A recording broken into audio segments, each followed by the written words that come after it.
Good evening, this is the Oscar expert here with Brother Bro, and it's time to review Landscape with Invisible Hand. This is the newest film from Cory Finley, who took off with his debut Thoroughbreds and then directed Bad Education, and both films have a lot of critical acclaim, so when he announced a movie here, it was one of the most anticipated titles. The reception for this is actually quite mixed. I'm not surprised. I was actually a little surprised. I was not surprised about that. I thought it would be considered maybe his best film. This movie takes place within the aftermath of an alien invasion, but much unlike any that you've seen in a movie before. Essentially, the capitalists of the world saw an economic opportunity with the alien arrival, and now there's this new ruling class of aliens that floats above society. And the aliens are just out competing the folks on the ground, economically out competing them. It basically creates like hyper-capitalism, an exaggerated form of the society that we have today. But if you think about it, this is kind of like how you would view capitalism if you weren't the beneficiary of it,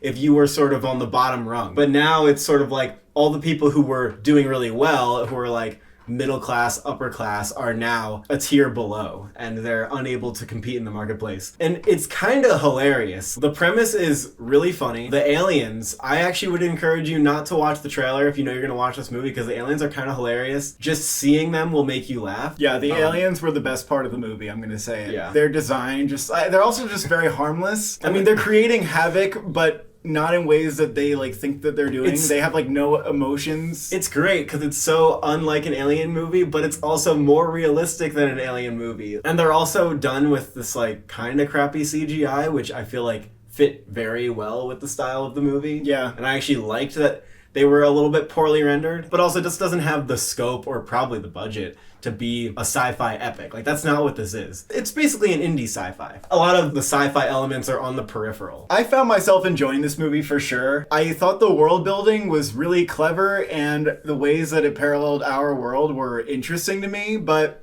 I think I felt a little bit of what people who were more critical of Don't Look Up felt, where I was like, I know what you're doing, and I know how the last like 15 minutes of this is gonna play out. It's not that it hit me over the head with the ideas, because I didn't mind them being kind of obvious or fun. Like Triangle of Sadness kind of plays with its ideas in a little bit of an obvious way. It's just with this movie, I kind of wanted it to ground itself more in the characters and their emotional struggles. And it's not like it doesn't have that at all, but I almost felt more hooked in the beginning of the film, where there's this like coming of age romance going on between these two characters, and the female character kind of disappears for a lot of the movie. There was something there with exploring like the idea of love that I feel like disappeared a little bit, and I kind of wanted to see that explored a little more. I didn't quite latch on to that romance as much as you did. I felt like that was always sort of stilted and strange. It was, but in a way that I liked. Okay. But I still agree with you that there weren't a lot of strong relationships with characters, and I think that's generally where emotion in films comes from, is when you have a strong relationship with at least one other character, and the drama is sort of centered around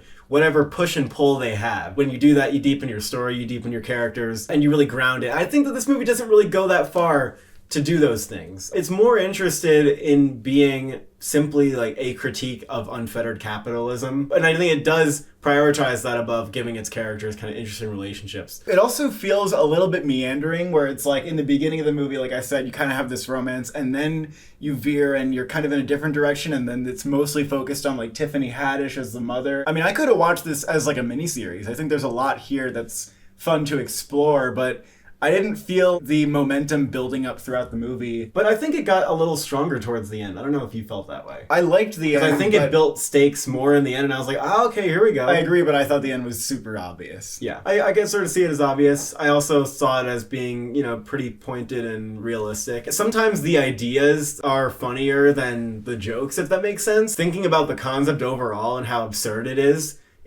really funny to me. Yeah. And then, like, the jokes in the movie were kind of funny, but I still really enjoyed it, and I enjoyed being absorbed in a really strange world. Leaving the theater was sort of like viewing my own world as having the same absurdities as the one in the film possessed. And I also think it left me on a note of melancholy that I wasn't expecting. Asante Black is really good in this film as the lead. Also from the supporting cast, Kylie Rogers is very good, and William Jackson Harper is used really well in, I think, 1 or 2 scenes as the father. Tiffany Haddish is in this, and she has some really funny moments, but I thought she was just okay overall. But when the movie lets her do like the Tiffany Haddish stuff that she does best, you know, the audience is like, woo, like they like applaud and they love it. Like, and she's just good in those moments. But the other parts of this movie have this sort of like somber seriousness that the other actors did really well. And I don't know, I just didn't feel like she was able to bring that. Josh Hamilton was also really good in this film, and I was really excited to see him because in 8th grade I thought he was great. There's some good performances in here. But it's